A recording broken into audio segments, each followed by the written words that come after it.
পরীক্ষা 2023 এর সুপারিশপ্রাপ্ত 6531 জন ভাই বোনদের পক্ষ থেকে সংগ্রামী সহযোদ্ধা আপনারা জানেন যে আমরা আপনাদের মধ্য থেকে 7 জনের একটা প্রতিনিধি টিম মন্ত্রণালয়ে গিয়েছিলাম বিধান স্যারের সাথে দেখা করার জন্য, বিধানচন্দ্র রায় স্যারের সাথে দেখা করার জন্য।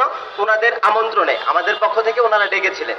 আমরা যাওয়ার পর ওনারা আমাদেরকে যেই বিষয়টা আশ্বস্ত করেছেন, নাম্বার 1 কথা হচ্ছে আমাদের 6531 জনের মধ্যে থেকে একজনও বাদ যাবে না। নাম্বার 2, 25 তারিখ আইনি যে ডেডলাইন দেওয়া হয়েছে সেটা জানুয়ারির 25 তারিখ পর্যন্ত আইনি যে ডেডলাইন দেওয়া হয়েছে, এইখানে আইনি যত জটিলতা আছে সেটা মন্ত্রণালয়, অধিদপ্তর, সচিবালয় সবাই মিলে 25 তারিখের মধ্যে সমাধান করে 25 তারিখের মধ্যে আমাদের রায় দিয়ে দেবে ইনশাআল্লাহ।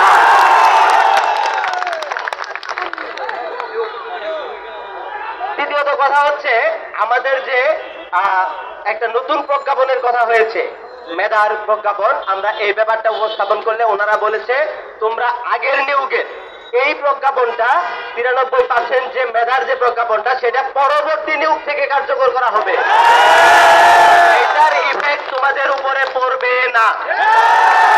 এবং তোমরা 6531 জনের মধ্যে থেকে তোমরা সবাই এটা হচ্ছে মাননীয় প্রধান উপদেষ্টা এবং সচিব মহোদয়ের কথা। আমাদের মধ্যে মাননীয় প্রধান উপদেষ্টা স্যার ছিলেন, সচিব মহোদয় ছিলেন, অতিরিক্ত সচিব মহোদয় ছিলেন, ডিএমপির কমিশনার ছিলেন। সবার সাথে আমাদের যে বৈঠক হয়েছে উনি বলছেন তোমাদের মধ্য থেকে কেউ বাদ যাবে না এবং কি তোমরা সবাই আমার পরিবারের সদস্য। তোমরা রাস্তায় দাঁড়িয়েছো মানে আমরা রাস্তায় দাঁড়িয়েছি। আমার কোনো ভাই বোন, আমার পরিবারের কোনো সদস্য রাস্তায় থাকতে পারবে না। এর জন্য যা করা দরকার, যেইভাবে আইনি জটিলতা নিরসনের দরকার আমরা সেইভাবে নিরসন করব। এখন এই ব্যাপারে আপনাদের যদি কোনো কোশ্চেন থাকে জাস্ট 2-1 মিনিটে শেষ দিবেন।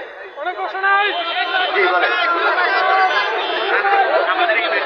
বলেছিলেন যে আপনাদের মধ্যে একটা কথা ছিল যে আমরা মিডিয়া নিয়ে কেন যাচ্ছি না, কিংবা বাহির থেকে মিডিয়া নেওয়ার মতো ক্যাপাবিলিটি ছিল না, ফেসিলিটি ছিল। ওখানে আমাদের সাথে মিডিয়া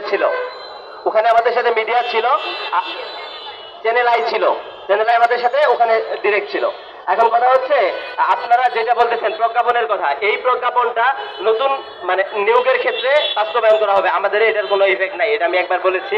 আরেকটা কথা হচ্ছে আমাদের সর্বোপরি একটা কথা হচ্ছে এই যে আজকে যেরকম আপনারা সবাই একত্রিত হয়েছেন, এটা কি আমাদের অনেক বড় একটা ইউনিটি না? আমাদের জাস্ট এই একটাই ইউনিটি দরকার, আর কোনো ইউনিটি দরকার নেই। আমরা সবাই এক এবং আমাদের একটাই পরিচয়, আমরা সবাই সুপারিশপ্রাপ্ত, এর বাইরে আমাদের কোনো পরিচয় নেই। আরেকটা কথা হচ্ছে আপনাদের পক্ষে মানে আপনাদের উদ্দেশ্যে আমার একটা পরামর্শ, সেটা হচ্ছে কালকে যেহেতু আমাদের শুনানির কথা, আপনারা যারা পারেন, অনেক দূরে থেকে যারা এসেছেন তারা যদি পারেন ঢাকায় থেকে যান, কালকে শুনানিটা শুনে যান। এটা আপনারা কালকে যদি আদালত প্রাঙ্গণে সর্বোচ্চ পরিমাণ উপস্থিতি দেখাতে পারেন সেটাও আমাদের জন্য একটা পজিটিভ ভিউ হবে। তো আমি সবার কাছে অনুরোধ করব আজকে আমরা এখান থেকে চলে যে কালকে আমরা আদালতে থাকার চেষ্টা করব ইনশাআল্লাহ।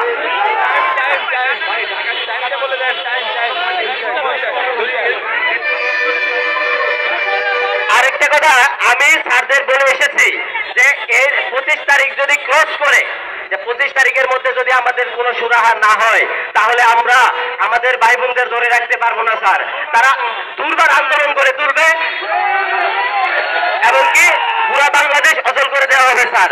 আমরা স্যারদের পাশে কাছে এই বার্তা পেশ করবো স্যার। স্যার বলছে ঠিক আছে, আমরা ব্যাপারটা 100% আমাদের 100% সমাধান করবো 25 তারিখের ভিতরেই, যাতে তোমরা তোমাদের নিয়োগ পেয়ে যাও। আর আজকের কর্মসূচি আমরা এইখান থেকে সমাপ্ত ঘোষণা করলাম।